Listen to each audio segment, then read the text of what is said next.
চাচা, আর 2টা দিন পর তো কোরবানির ঈদ।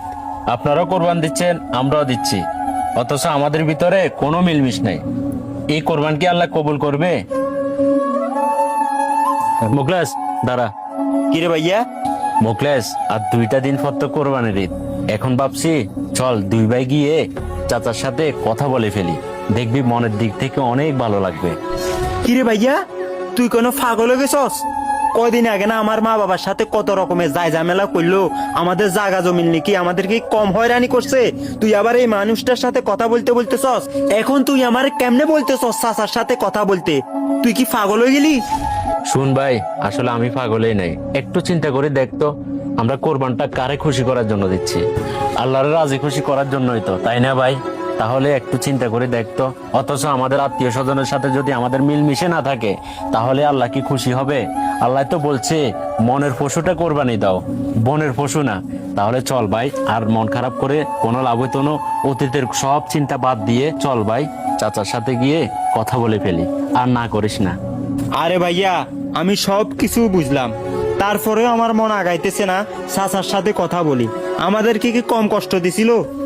মুখলেস শুন, আমি তোরে একটা প্রশ্ন করি, প্রশ্নটার উত্তর দে তো। চোখটা বন্ধ কর। কেন চোখ বন্ধ কর? বন্ধ করছ? আচ্ছা দে, করলাম। করছস?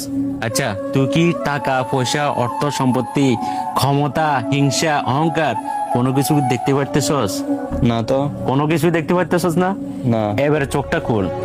তাহলে বলতো, আমাদের এত অহংকার, এত হিংসা, মনের ভিতরে রাক্ষোভ রেখে কোনো লাভ আছে? কোনো লাভ নাই ভাই।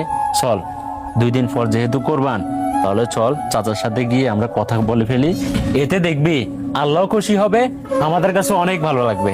আচ্ছা ভাইয়া, আমরা যে কথা বলতে যামু, চাচা কি আমাদের সাথে কথা বলবো? আরে কথা না বলি কই যাবো, চল তুই দেখবি, আয়। আচ্ছা চল চল।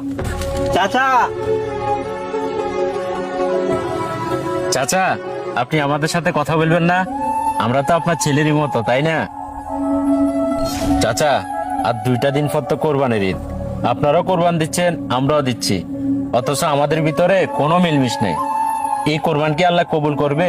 চাচা চলুন, আমরা সবাই মিলে মিলেমিশে কোরবানটা দিই, দেখবেন আল্লাহ অনেক খুশি হবেন। আমরা সবাই খুশি হব। চলেন চাচা, সবাই মিলে একসাথে কোরবানির ঈদটা উদযাপন করি। আর রাক্ষোভ রাখার দরকার নাই। আসলে ভাতিজা, তোরা হাসা কথাই কইস। আমিও চিন্তা করছি, মনের ভিতরে রাক্ষোভ রাখি কোনো লাভ নাই। চল আমরা সবাই একসাথে মিলে যাই। কোরবান যদি হয় আল্লাহকে রাজি খুশি করার উদ্দেশ্যে, তাহলে চলুন না সবার সাথে মিলমিশ রেখে কোরবানটা পালন করি।